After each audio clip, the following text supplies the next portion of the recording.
La epístola del apóstol Pablo a Filemón es una epístola peculiar, es una epístola que creo que venía enrolladita en el mismo paquete que traía Tíquico para los colosenses. Y venían estas cartas. Una de estas comunicaciones venía directamente para este hermano llamado Filemón. Como ya vimos la semana pasada, este Filemón era una persona, era un terrateniente y por ende él tenía esclavos, él era dueño de esclavos. Como ustedes se imaginarán, esto era algo en cierta medida chocante con el anuncio del evangelio. Filemón, por lo que vemos en la salutación, es un hombre que es considerado hermano, es considerado un creyente. Y toda la exhortación que acá vemos es como a un hermano. Y por eso nosotros debemos de en cierta medida no solamente observar a Filemón desde afuera, como si se tratase de un caso que estudiar en la escritura, sino también nosotros mismos ponernos en el lugar de Filemón. Ustedes podrán decir, yo no soy alguien que posee esclavos, ni soy un terrateniente, no soy alguien que tiene poder ni autoridad. Créame, mi amado hermano, que hay muchas formas en las cuales usted es como Filemón. La primera identificación, usted es un pecador caído en Adán. Y es solamente en Cristo Jesús que usted hoy participa de la gracia de Dios y es salvo. Porque dice la palabra de Dios en 1 Corintios que en Adán todos mueren. Y usted y Filemón comparten esa característica tan central. Usted es un pecador. Y usted tiene que llevarse eso a su cabeza y partir de ahí, porque el mensaje del evangelio no puede salir de ningún otro lugar, sino es de entender primeramente quién es Dios, que es santo, soberano, sublime, creador y sustentador de todas las cosas, en quien todas las cosas existen y para quien fueron creadas todas las cosas, y usted es una criatura que encima cayó en pecado en Adán. Por ende, usted, dice la palabra, es de ánimo hostil. Y Filemón muestra unas obras propias, naturales de la naturaleza, valga la redundancia, propias de la naturaleza caída. Esa naturaleza caída es la que precisamente permite que exista Filemones en esta vida y que existan Carlos Córdoba en esta vida, que existan estos pecadores con situaciones particulares, pero que el Señor ha salvado por su gracia. En medio de toda esta epístola, Pablo quiere exaltar por encima de todo a Jesucristo. Y por eso ustedes van a ver que en el versículo 1, Pablo dice que es prisionero de Cristo Jesús. Y esa es una palabra en la cual nos podríamos detener y no acabar hoy. Pero le vamos a dar un enfoque central. Pablo está diciendo que es prisionero de Cristo Jesús y está identificando como aquel que lo tiene en prisiones a Cristo. Y esto yo quiero, hermano, que usted lo vea de la siguiente forma. Realmente Pablo había sido apresado por las autoridades humanas. Realmente Pablo estaba siendo perseguido por la justicia humana. Por ende, quien tenía tras las rejas a Pablo, podríamos decir, no era el Señor Jesucristo, sino que era el Imperio Romano. Pero Pablo nos muestra la verdadera autoridad del soberano Rey de todas las cosas. Pablo no es prisionero de César. Pablo es prisionero de Cristo Jesús. Y cualquiera sea la situación, mi hermano, que usted vive hoy en Cristo, usted la vive por y para Cristo. Y Pablo está comunicando ese mensaje aclarando quién es la verdadera autoridad en este mundo. Como creyentes, las cosas que están sucediendo, debemos entender, no suceden porque aquellos factores secundarios que Dios usa en su providencia lo están haciendo. Claro, las autoridades humanas habían apresado a Pablo por su voluntad, por su mismo pecado y en su autoridad, pero todo esto era conferido finalmente solo por Dios. Y acá Pablo le da el lugar de la soberanía a Cristo Jesús, nuestro Señor. Él es soberano y Él es el que ordena todas las cosas. Eso es lo que nos da la seguridad, y lo que Pablo comunica en esta epístola parte con esa autoridad. Hasta la prisión de Pablo es una obra soberana de Dios, y Él está obrando en medio de todas estas cosas. La prisión de Pablo, entonces, entre múltiples otras situaciones que se iban a producir providencialmente acá, hoy es también algo que sirve para poder dar un mensaje más poderoso. Somos pertenencia del Señor. Si el Señor me puede llevar a la cárcel, si el Señor me puede permitir que yo viva una enfermedad, si el Señor puede permitir que yo me muera hoy de la manera más ridícula, injusta, de la forma en la que usted se imagine, soy propiedad suya y existo para su gloria. Y cuando usted entiende eso, usted entiende que cualquier exhortación que viene del Señor, más vale que sea obedecido. Porque Él es soberano sobre todas las cosas. Él es el Señor. Y eso nos pone a todos, no solamente a Pablo, en la categoría de prisioneros. Interesante inicio para dirigirse a un terrateniente dueño de esclavos. Si no eran las autoridades romanas quienes tenían preso a Pablo, mucho menos Filemón era el verdadero dueño de nadie. Y Pablo se dirige a él de una manera hermosa, porque los primeros versículos intencionalmente son muy familiares. Es Pablo quien escribe, y más adelante vemos que él con su propio puño, en el versículo 18, creo que es que dice eso. Con su propio puño escribe esta epístola, pero él se presenta como Pablo, prisionero de Cristo Jesús, y el hermano Timoteo. Hay una tendencia a mostrar familia. A Filemón, nuestro amado hermano. Timoteo, hermano de Pablo. Filemón es un amado hermano y colaborador. Y luego, ¿sabe qué? Pone en la misma lista a la familia en la carne de este Filemón. Empieza Pablo a darle un mensaje muy claro a Filemón sobre cuál es la verdadera familia. En su casa, donde había una iglesia, Apia era una hermana que se cree que era su esposa. Y Arquipo era también un hermano que se cree que era su hijo. Nuestro compañero de lucha y en la iglesia que está en tu casa. Y a todos ellos les dice, gracias a ustedes y paz de parte de Dios nuestro Padre y del Señor Jesucristo. Es decir, la gracia y paz del Señor Jesucristo viene a la familia de la fe. Y este hombre que es confrontado en esta epístola por un pecado específico que tiene mucho que ver con deshumanizar, todo que ver con deshumanizar. Ahora es puesto en perspectiva de la obra de Dios redimiendo a pecadores de toda condición social. Los de su casa, Pablo mismo, Timoteo, un nacido de madre judía y padre griego, y más adelante va a surgir un fulanito por ahí, llamado Onésimo.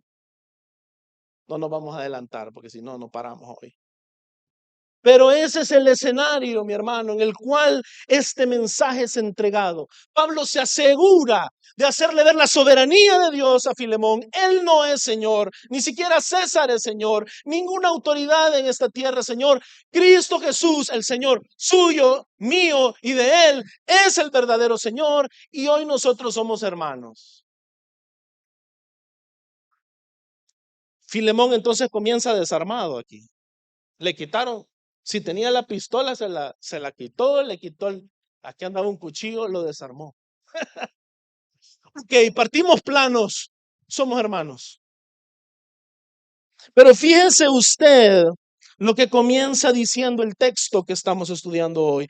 Doy gracias a mi Dios siempre haciendo mención de ti en mis oraciones, porque oigo de tu amor y de la fe que tienes hacia el Señor Jesús y hacia todos los santos. Ruego que la comunión de tu fe llegue a ser eficaz por el conocimiento de todo lo bueno que hay en ustedes mediante Cristo, pues he llegado a tener mucho gozo y consuelo en tu amor, porque los corazones de los santos han sido confortados por ti, hermano. Y le vuelve a recalcar que es hermano. Los corazones de los santos han sido confortados por este pecador. Y fíjense que un elemento sumamente interesante que usted tiene que ver aquí es que Filemón, este pecador con el cual ya le dije, usted no se desentienda, identifíquese con él. Identifíquese con él. Tal vez su pecado no es ese, pero identifíquese con él. Este pecador es puesto en el lugar de Cristo por Pablo. Y eso es totalmente a propósito. Pablo le pone en el lugar de Cristo Jesús y lo pone como aquel por quien se puede dar gracias y quien está haciendo la obra de Cristo en medio de los santos. Fíjense lo que dice Efesios 2, del 8 al 10. Esto le va a dar a usted una explicación del por qué este pecador Filemón y usted pueden ser puestos apropiadamente en el lugar de Cristo Jesús.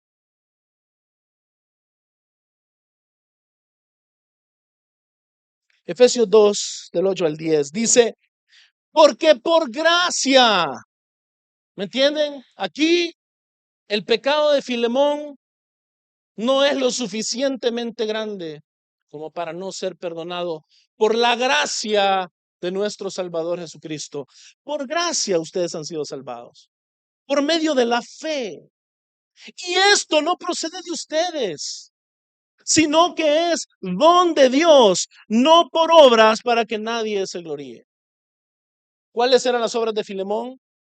Seguramente ser alguien sin piedad, seguramente ser alguien muy, pero muy enfocado en las riquezas, seguramente alguien que tenía problemas en perdonar. Ninguna obra de Filemón le hacía calificado para poder ser salvo. Pero debemos dar gracias al Señor porque no es por ninguna obra para que ninguno de nosotros se gloríe. Así nuestra autoexaltación, mi hermano, es humillada. Y solamente Cristo, de quien somos prisioneros, es exaltado. Y entonces todos comenzamos a vernos como hermanos. Y el pecado del otro comienza a no solamente ser, lo que aquel hace, chica, como es este, sino que se vuelve un asunto comunitario de todos, sabiendo que Cristo es todo en todos. Él está obrando en medio de nosotros y su Espíritu Santo nos está santificando a todos, pero no hay acá ninguno que se haya ganado la salvación. No hay uno acá que sus obras lo calificaron para venir y juzgar fuera de Cristo, juzgar sin justo juicio a los demás.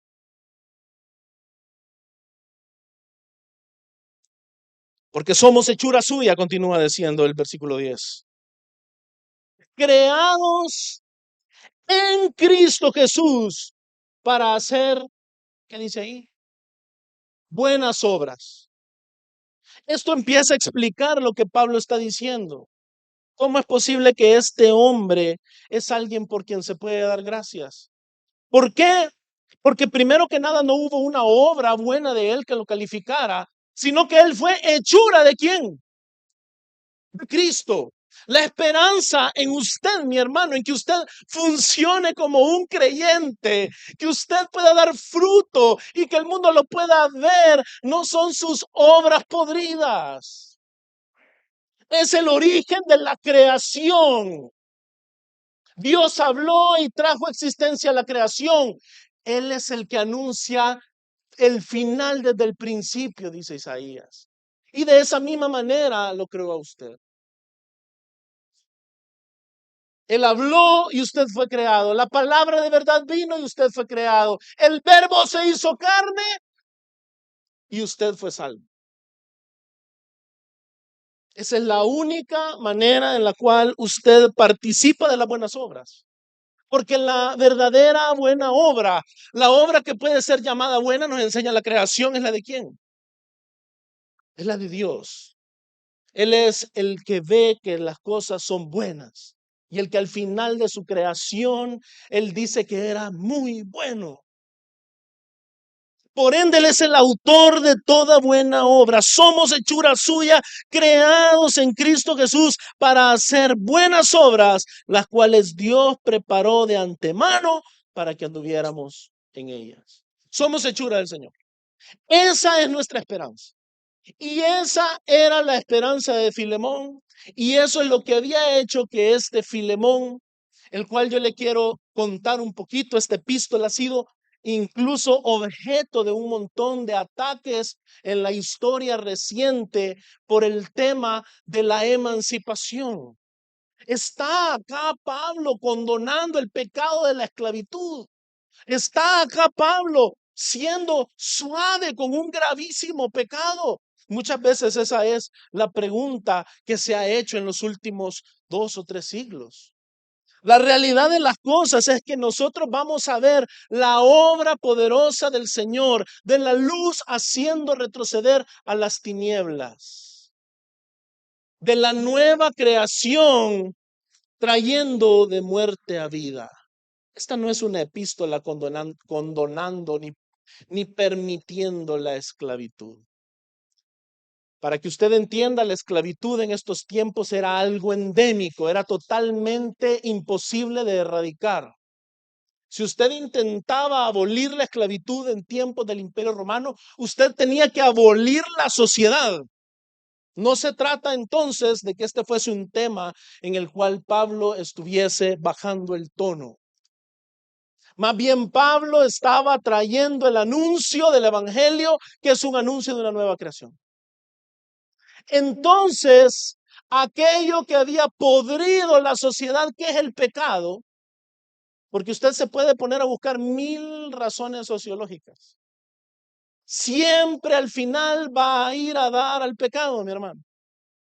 Usted puede ponerse a hablar de interseccionalidad, usted puede ponerse a hablar de teoría social racial, usted puede ponerse a hablar de cualquier cantidad de teorías sociales. Ninguna de estas teorías tiene la respuesta que Pablo está trayendo acá, que es el Evangelio.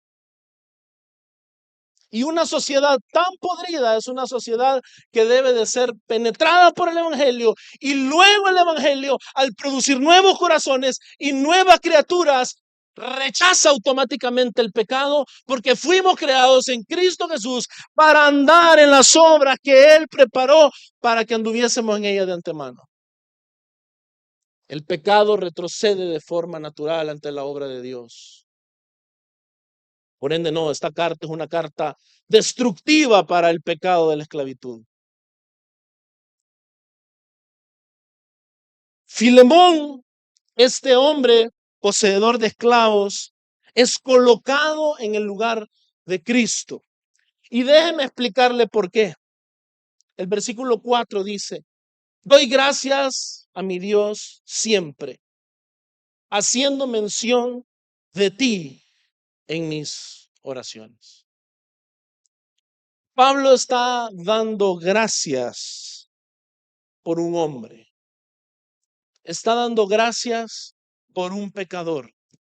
al que incluso en este momento va a pasar a exhortar. Claro, hay que aclarar, es un pecador creyente, es un pecador justificado por la fe. Él ha nacido de nuevo. Pablo ya le dijo que es un hermano, pero en sus méritos él es un pecador. Y Pablo está dando gracias por él. Y yo quiero que usted se ponga en la situación ahorita de pensar si usted podría dar gracias por el hermano que usted considera más difícil en la iglesia. Lo dejo con ese ejercicio en su mente. Pablo está dando gracias a su Dios siempre haciendo mención de quién, de Filemón, de este pecador. Fíjense que acá hay un dilema bien grandote.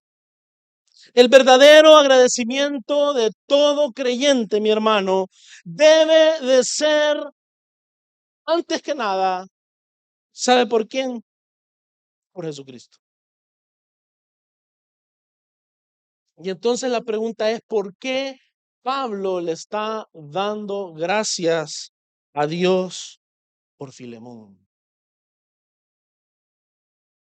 El verdadero agradecimiento debe ser por Jesucristo. Génesis 3:15 es el inicio de todo esto. Después del pecado, el Señor nos anuncia: pondré enemistad entre tú y la mujer, y entre tu simiente y su simiente. Él te herirá en la cabeza y tú lo herirás en el talón. Aquí comenzaba a ser enseñada la esperanza de un futuro Mesías, de un hijo, de una simiente de la mujer, que le aplastaría la cabeza a la serpiente. Era una esperanza antigua. Génesis 22, del 9 al 14. Llegaron al lugar que Dios le había dicho, y Abraham edificó allí el altar, arregló la leña, ató a su hijo Isaac y lo puso en el altar sobre la leña.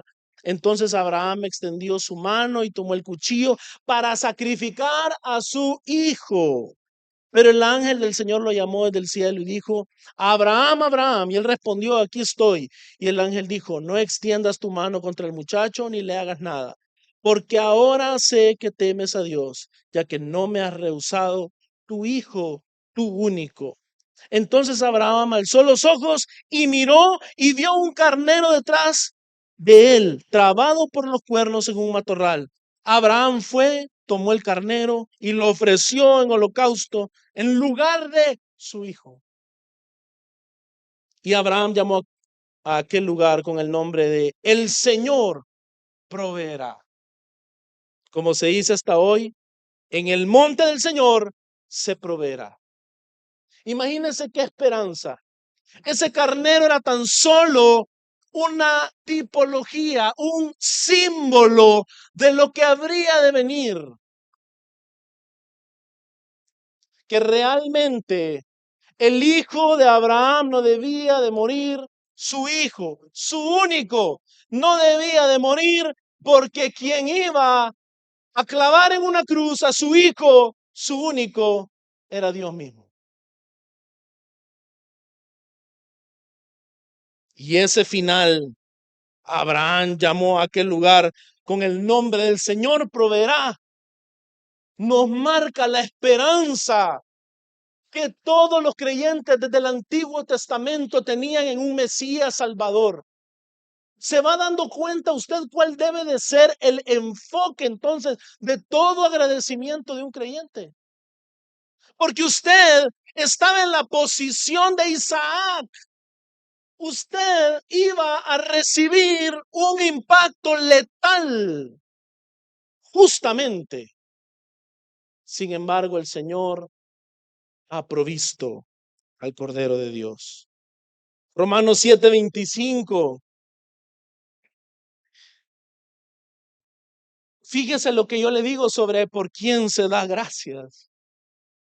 Romanos 7:25 dice: gracias a Dios. ¿Por quién? Por Jesucristo, Señor nuestro.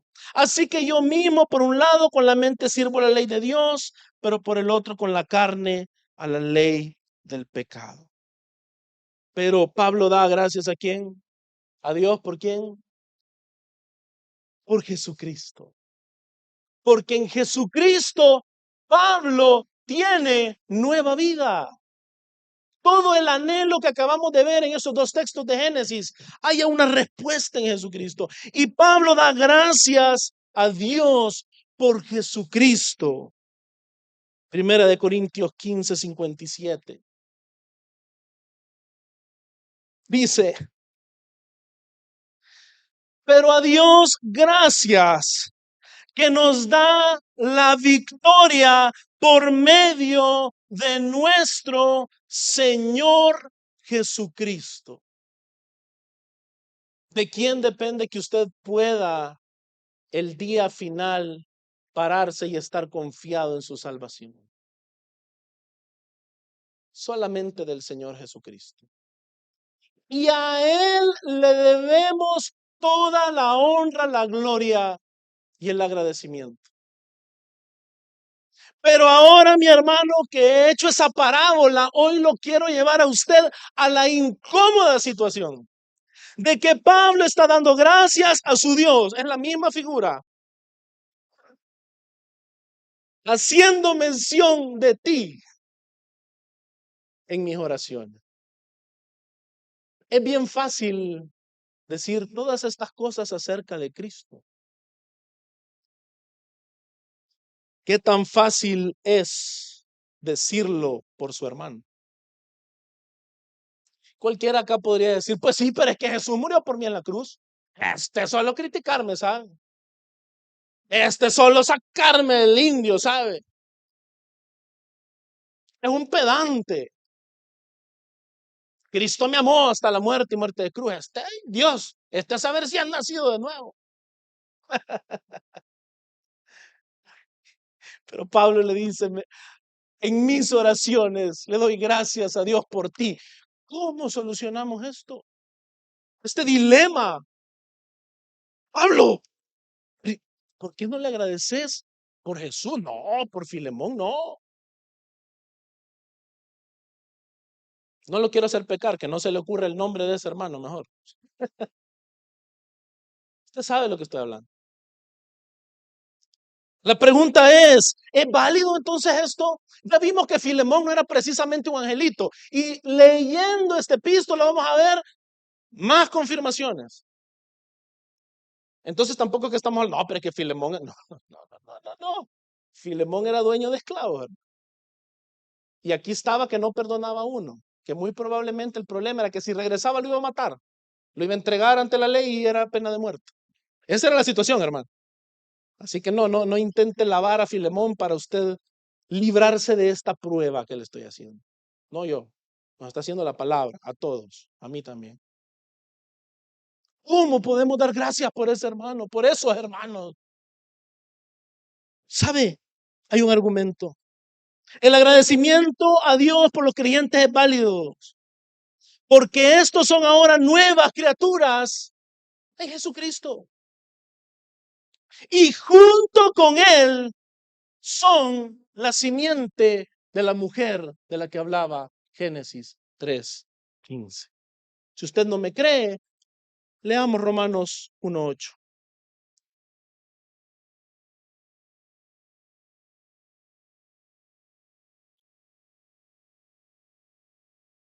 Dice Romanos 1:8, en primer lugar doy gracias a mi Dios por medio. Aquí está la base del agradecimiento que usted puede hacer por todos los hermanos de la iglesia. Hasta el que a usted le parece el más chocante. Por medio de Jesucristo, por todos. No dice por los que me tratan bien, los que me mandan ofrendas, los que se... No, por todos ustedes, porque por todo el mundo se habla de su fe. ¿Se acuerda lo que leímos en Efesios? Por gracia son salvos, ¿por medio de qué? De la fe. ¿Y la fe en quién? En Cristo. Usted y ese hermano Filemoncito que a usted le cae mal, son salvos por gracia, por medio de la fe, no por obras suyas, que son inmundicia delante del Señor. Por ende, es válido que usted agradezca al Señor por todos los hermanos de la iglesia. Porque hasta el hermano que le saca chispa a usted está siendo un instrumento del Señor de santificación en su vida. Hasta el hermano con el que usted pasa chocando es la piedra tan necesaria para que el cuchillo sea filudo. Si no, no funcionamos como iglesia, hermano. Aquí pasaríamos cómodos en nuestro pecado. Si aquí fuera los cariñositos, va un episodio de los cariñositos. No. Muchas veces sacamos chispas. Pero el Señor es quien obra estas cosas en nosotros porque somos hechura suya. Es la forma en la que Él obra. Por lo tanto, agradezca. Agradezca al Señor. 1 Corintios 1:4.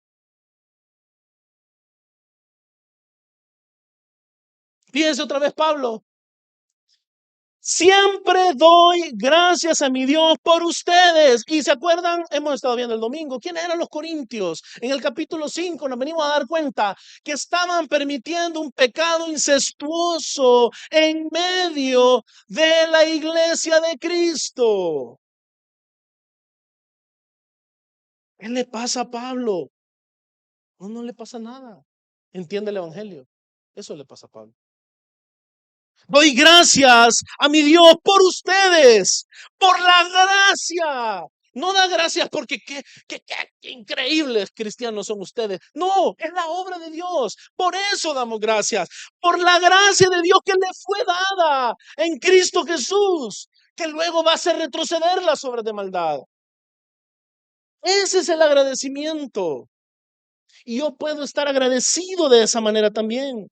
Primera de Tesalonicenses 1:2. Dice la palabra del Señor. Siempre damos gracias a Dios por todos, otra vez. No por los que me caen bien, los que me mandan ofrendas, los que dicen que predico mejor que Apolos. No, o sea, no es ese el agradecimiento. Por todos ustedes, mencionándolos en nuestras oraciones. Y aquí anuncio a las 7 de la mañana, usted se puede conectar. Ahí practicamos esto, mencionamos los nombres de los hermanos y se nos olvidan, pues bueno, tratamos de llevarles una lista que ahí la llevamos toda desmadrada y las hermanas me quieren colgar porque yo no la dejo bien ordenada, pero ahí está, con nombre. Y debemos orar por los hermanos, no solamente los que nos caen bien, por todos. ¿Sabe por qué? Porque usted debe de ver la obra de Dios en el hermano. En síntesis, así como Pablo está agarrando aquí, está diciendo que da gracias a Dios siempre haciendo mención de Filemón en sus oraciones y lo está poniendo en el lugar de Cristo. Lo que está haciendo Pablo es viendo en Filemón a Cristo. Y eso es lo que usted tiene que hacer.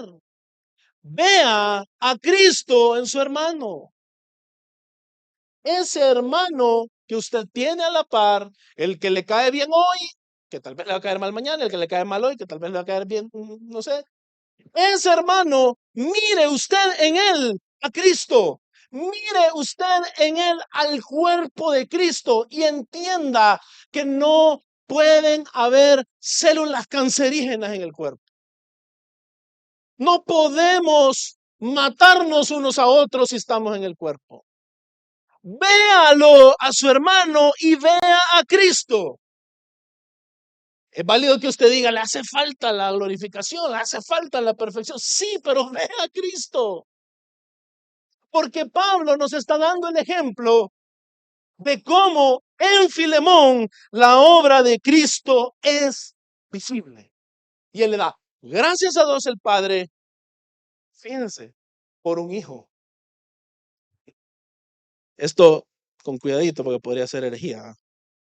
Pero le está dando gracias a Dios el Padre por un hijo en el hijo, que es Filemón, gran pecador. Así que hermano, agradezca al Señor. Póngase a pensar cuántas veces ha agradecido al Señor. Algunos nos desanimamos y hasta nos queremos ir de la iglesia por los terribles hermanos que tenemos. Pues mire, aquí este Filemón era el que tenía la iglesia en su casa. La iglesia estaba en su casa. Tal vez había muchos hermanos quejándose. Y por eso quizás esta carta también fue muy buena, porque fue leída seguramente a toda la iglesia. Y Filemón, aparte de recibir un par de zapes bien puestos, es el hermano. Usted tiene que ver a Jesucristo en su hermano. Por increíble que le parezca, usted tiene que ver la obra del Cordero de Dios en este hermano. ¿Sabe? La cosa no se queda ahí, porque tampoco yo no quiero venir y hacer de esto una permisividad al pecado. Aquellos que son verdaderos hijos de Dios son en Cristo Jesús imagen de Dios. Y no podemos decir que somos imagen de Dios si no nos parecemos a Él. Porque en Cristo Jesús, la imagen de Dios con la que fuimos creados originalmente ha sido restaurada y está siendo restaurada hasta el día final. Yo quiero que usted lea conmigo Colosenses 1:15.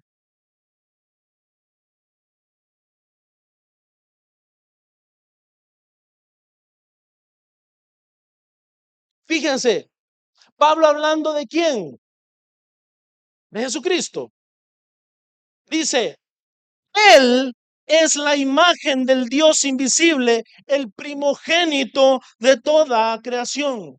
Y aquí cualquiera se podría desmarcar y decir, sí, no, es que quien refleja perfectamente a Dios es Jesús. Ahí dejémoslo, a Él. ¿Verdad? Juan 3:16 nos dice también, usted ya lo conoce, que de tal manera amó Dios al mundo, que dio a su Hijo unigénito, para que todo aquel que en él cree no se pierda, sino que tenga vida eterna.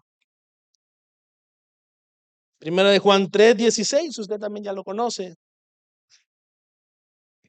Dice, en esto conocemos el amor, en que Él puso su vida por nosotros. Y aquí es donde ya viene la identificación. También nosotros debemos poner nuestras vidas por los hermanos. ¿Sabe qué es lo que usted está viendo aquí? Usted está viendo que aquellos los cuales por medio de la fe han sido salvos y han sido creados en Cristo Jesús, ahora se vuelven portadores de la imagen de Dios.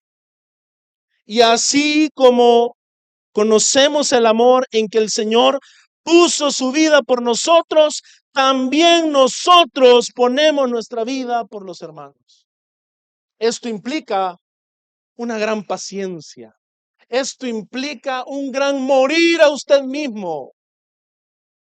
Esto implica aceptar muchas veces grandes ofensas de otros hermanos en amor y morir a usted mismo. Eso es lo que le dice Pablo en el versículo 5 a Filemón. Porque oigo de tu amor. Yo quiero que usted se dé cuenta que la identificación que está haciendo Pablo en Filemón con Jesucristo tiene un vínculo que es el amor. Oigo de tu amor y de la fe que tienes hacia el Señor Jesús y hacia todos los santos. Filemón es partícipe de la imagen de Dios. Y la imagen de Dios en Cristo Jesús no puede ser más visible que en el amor. En el amor en el cual Cristo amó a los pecadores y fue a la cruz, perdonándonos los pecados. Es ahí donde la imagen de Dios es más visible también en usted y en mí. Cuando usted toma su cruz y lo sigue. Y Filemón, por testimonio que había recibido Pablo, estaba mostrando este pecador estaba ya mostrando amor por los hermanos. Tal vez no es lo primero que más nos salta, porque lo que más suena y lo que más invita a la prensa acá es el tema de la esclavitud. Pero Pablo identifica de una manera increíble a Filemón con Jesucristo por su amor y su fe por los santos. Es decir, Filemón está dando frutos de una nueva creación y él está siendo como Cristo Jesús en medio de los santos. Y por eso Filemón es como Cristo. Y por eso Pablo puede agradecer a Dios por Filemón, porque Filemón es como Cristo, es parte del cuerpo de Cristo y muestra el amor de Cristo de manera imperfecta. Pero mi hermano, así es como el Señor nos edifica y así es como crecemos en comunidad.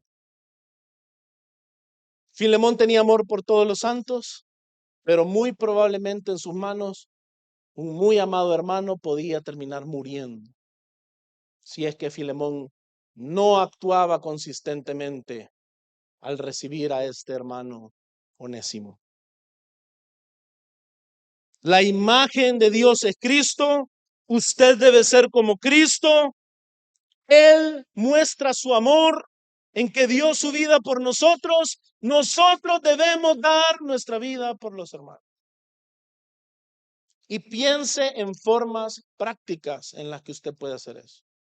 Es muy difícil. El momento en el que esto entra a nuestra comodidad, se lo digo y creo que no tengo que yo explicárselo, usted sabe. El momento en el que esto entra en sus horas de descanso, el momento en el que esto entra en su status quo de con qué tipo de personas usted se quiere llevar y con qué tipo de personas no. El momento en el que cosas tan chiquitas como los modales que tiene alguien, que cómo pone los cubiertos al terminar de comer, que cómo le hace cuando toma la sopa, le hace un ruido. En esos pequeños detalles que luego muestran los detalles grandotes de si de verdad usted estaría dispuesto a morir. ¿Y sabe qué? A veces el venir a la comunidad de los santos, donde hay pecadores que de seguro, yo se lo prometo, le van a fallar, requiere que usted sea alguien que muere. Si no, no puede venir a la iglesia. Va a venir mientras este sea el club social donde usted, todo el mundo le cae re bien y todo el mundo dice solo las cosas que usted quiere oír. No. De pronto el hermano se para con el indio y le viene y le mete un machetazo de entrada en la cabeza.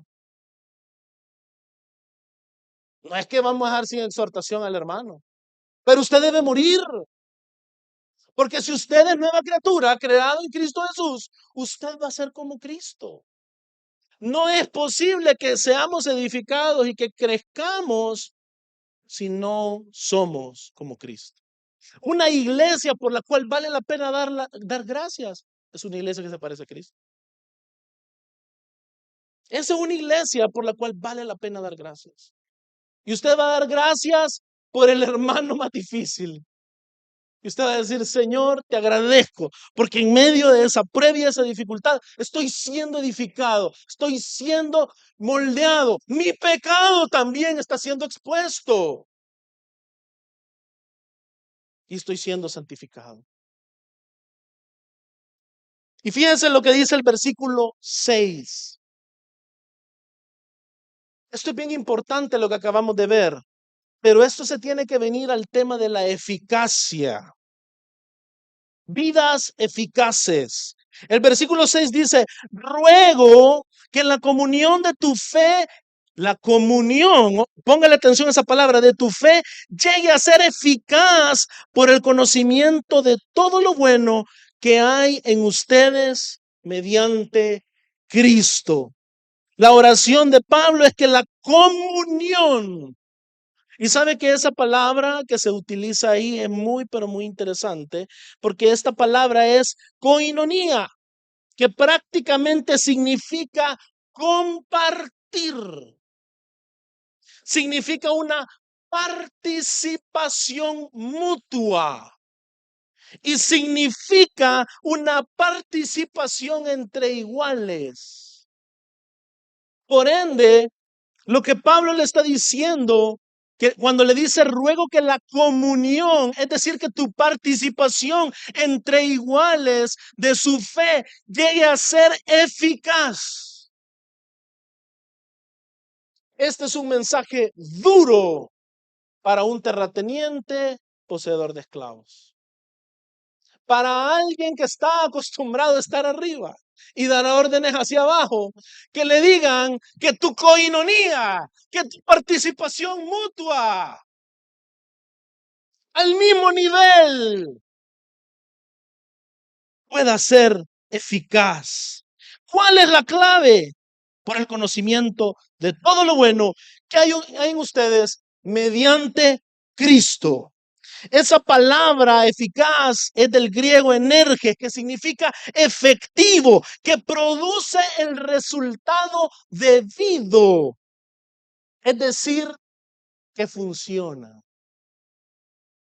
Pablo está orando por Filemón, no solamente agradeciendo, ese es un lado de la moneda del creyente. El creyente está en la posición de Cristo Jesús. El creyente es como Cristo Jesús y debemos dar gracias por el creyente. Pero también hay otro lado de la moneda y es que el creyente también está cada día siendo conformado a la estatura del varón perfecto. Por ende, nosotros tampoco debemos dejar de orar por los hermanos y por la eficacia de esta comunión en cada uno de ellos. No debemos dejar de también dejar de orar por nosotros mismos, porque esa coinonía también sea eficaz en nosotros. Mis hermanos, la eficacia acá no la pone nada más que el poder de Dios. Porque hemos visto lo que hacen las obras de la carne. Después del pecado, usted sabe lo que sucede inmediatamente. La siguiente narración es un hermano matando al otro. Y acá en la iglesia, mi hermano, eso sucede. Hermanos muchas veces toman la piedra y matan al hermano. Pero nuestra oración, al igual que la de Pablo, debe de ser porque aquel Filemón, este Filemón, puedan verdaderamente ver la eficacia de Dios en la coinonía.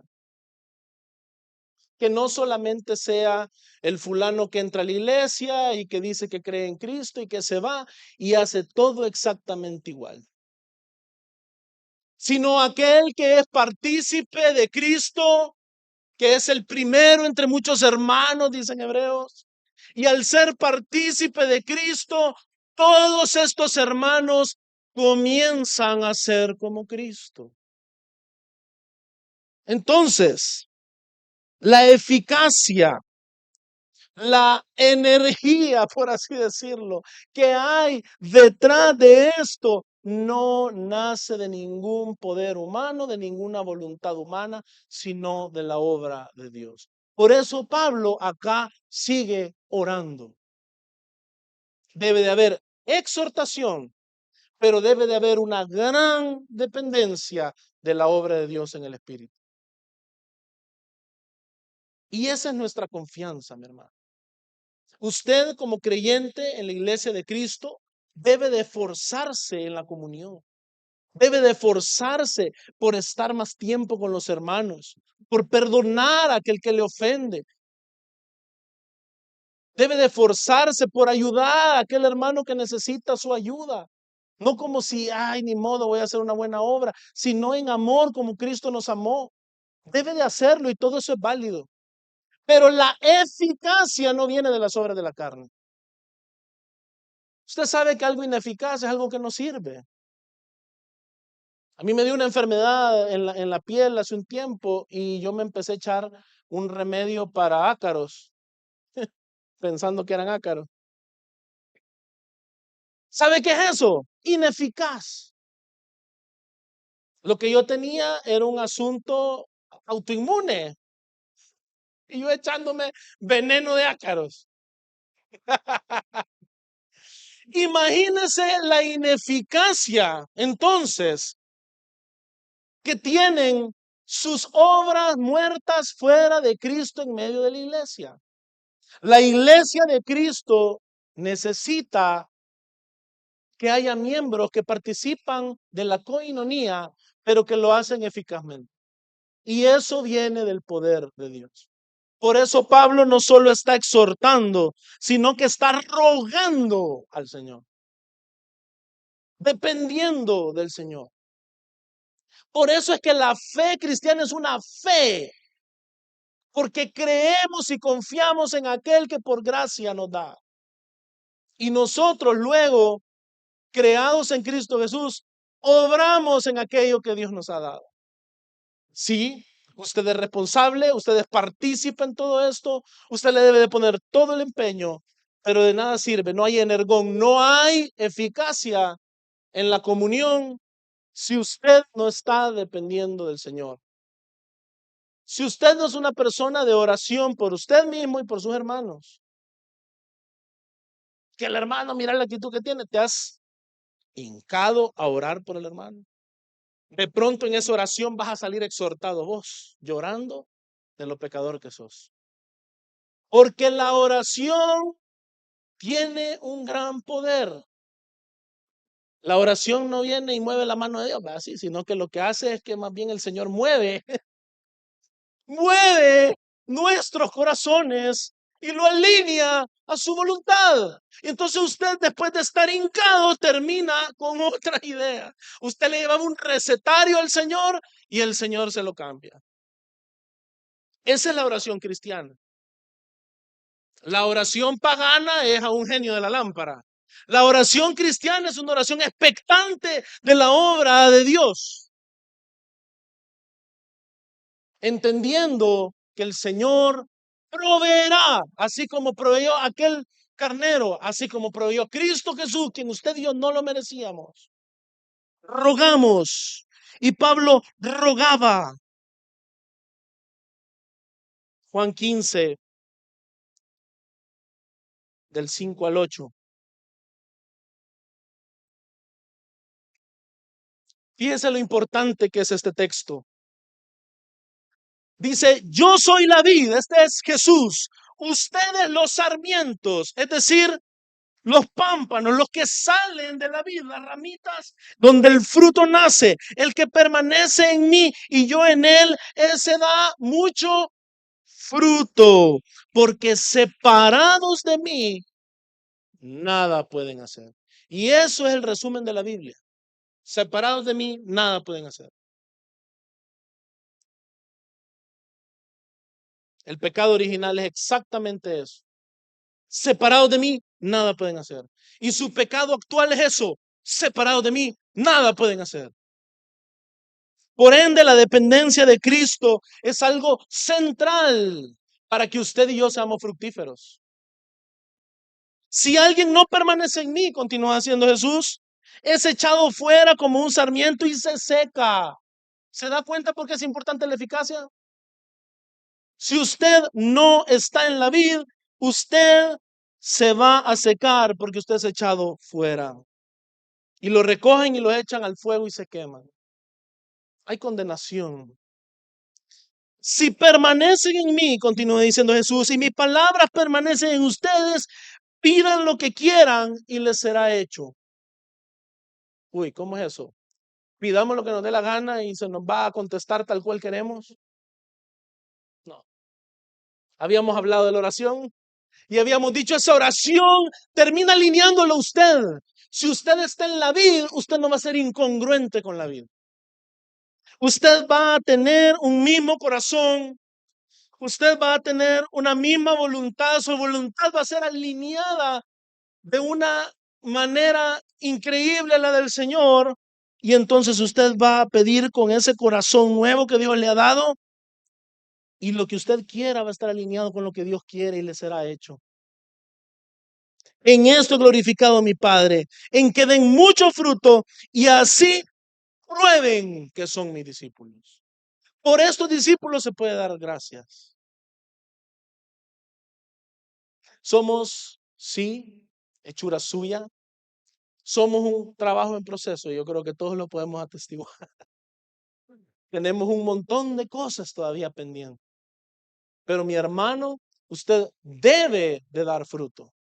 Y no lo estoy mandando a que lo vaya a simular el fruto. No. Lo que le estoy diciendo es, dependa de Cristo. Si usted está en Cristo, si usted tiene una fe genuina en el Señor y ha nacido de nuevo, usted tiene todo lo necesario para depender de Cristo día a día.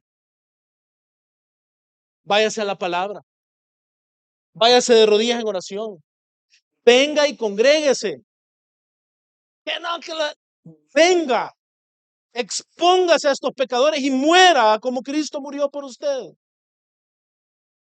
Pero hágalo, porque así he glorificado a mi Padre, dice Jesús. En que den mucho fruto. ¿En qué glorificado el Padre? En que demos fruto, hermano. ¿Quién fue el único humano obediente? Cristo. En Él nosotros podemos también ser obedientes. Participamos de Él, que es la vid. Nosotros somos los pámpanos. No tenemos, mi hermano, ninguna excusa para no dar fruto. Y fíjense, estas vidas eficaces traen gozo y consuelo a los santos. Cuando vivimos estas vidas llenas de fruto, estas vidas en las cuales la obra de Dios es visible, lo que ocurre es lo que termina diciendo el versículo 7. Pues he llegado a tener mucho gozo y consuelo en tu amor. Esa palabra que Pablo utiliza ahí para consuelo está muy relacionado a la del consolador, que es el Espíritu Santo de Dios. Por ende, aquellos que están en Cristo, aquellos que están unidos a la vid, aquellos que participan de la iglesia, pero no de una manera mecánica, sino de una manera verdadera en el Espíritu, son aquellos que producen gozo entre los hermanos. Somos todavía pecadores y estamos esperando la gloria, por ende a veces vamos a producir agruras.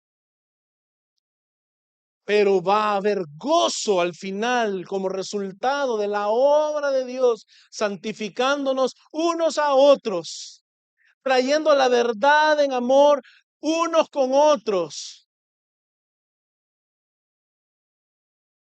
Fíjense lo que dice: he llegado a tener mucho gozo y consuelo en tu amor. ¿Se acuerdan lo que habíamos dicho que identificaba la imagen de Dios? Cristo Jesús.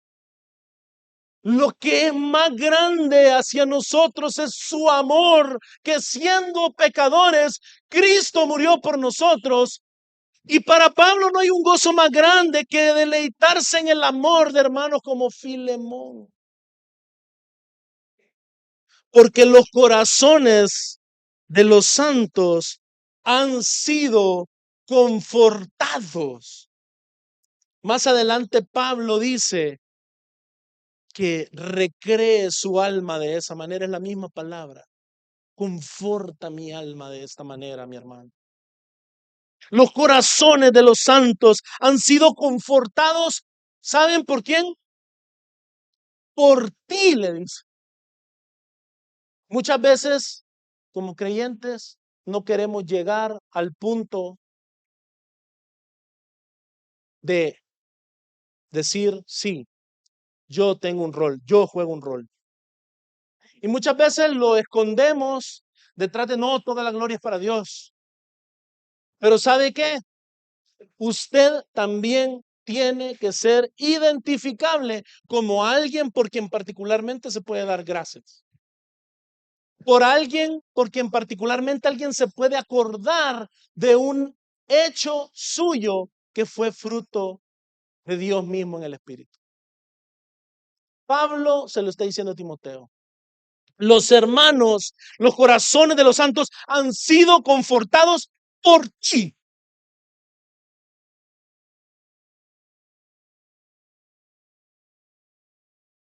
¿Por qué? Porque Filemón está en Cristo. Porque Filemón es un hijo como Cristo es el Hijo de Dios.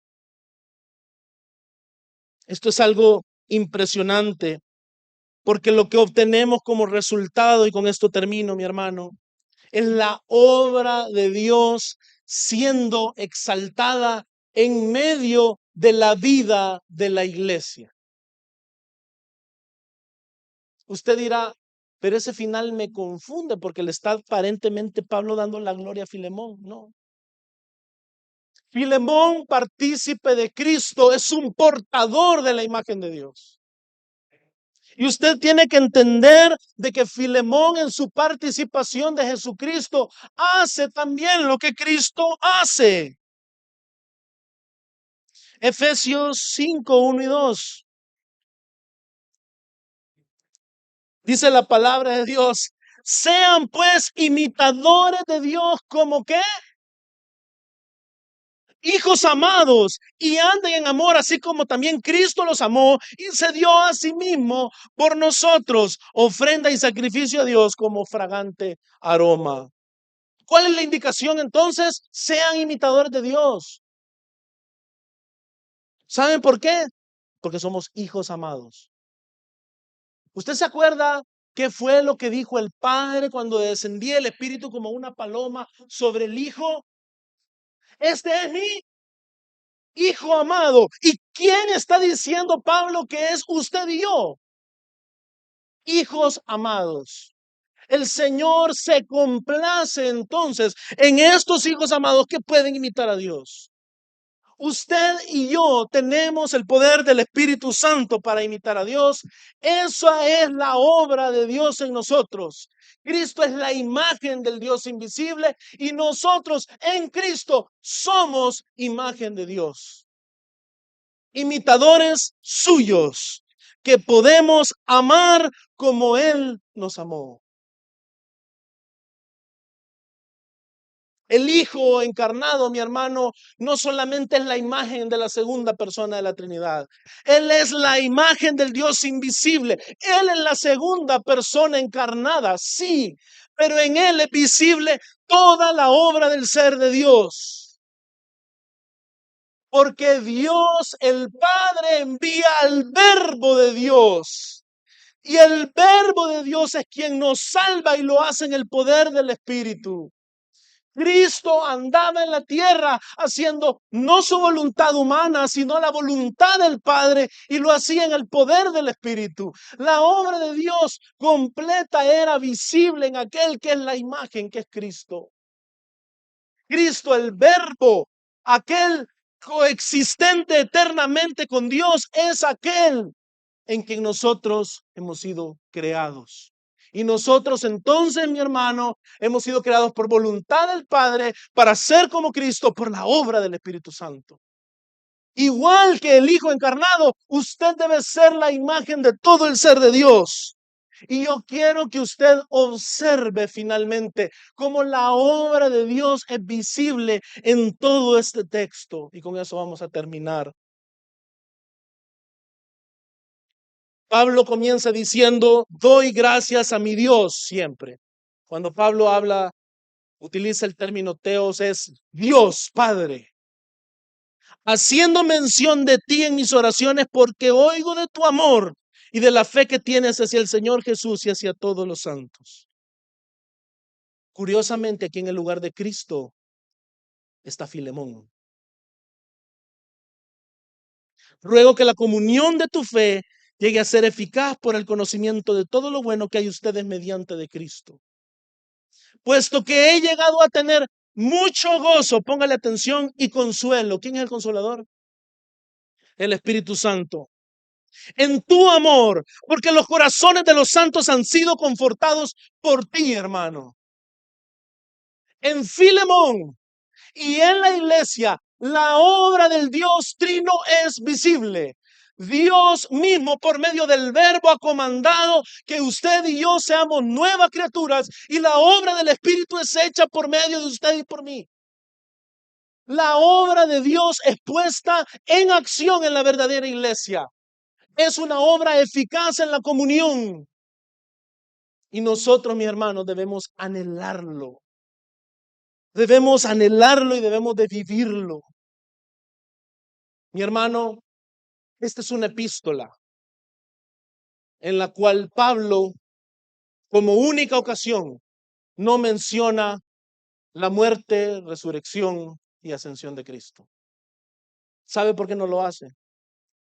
Porque en esta epístola son los creyentes los que están siendo puestos en el lugar de Cristo. Y son los creyentes quienes están anunciando el Evangelio. Es Filemón quien debe morir a sí mismo. Es usted, soy yo. Somos nosotros. Estamos en el lugar de Cristo. Y si estamos en el lugar de Cristo, mi hermano, debemos de vivir y obrar consolando a los hermanos en el poder del Espíritu. Vamos a orar.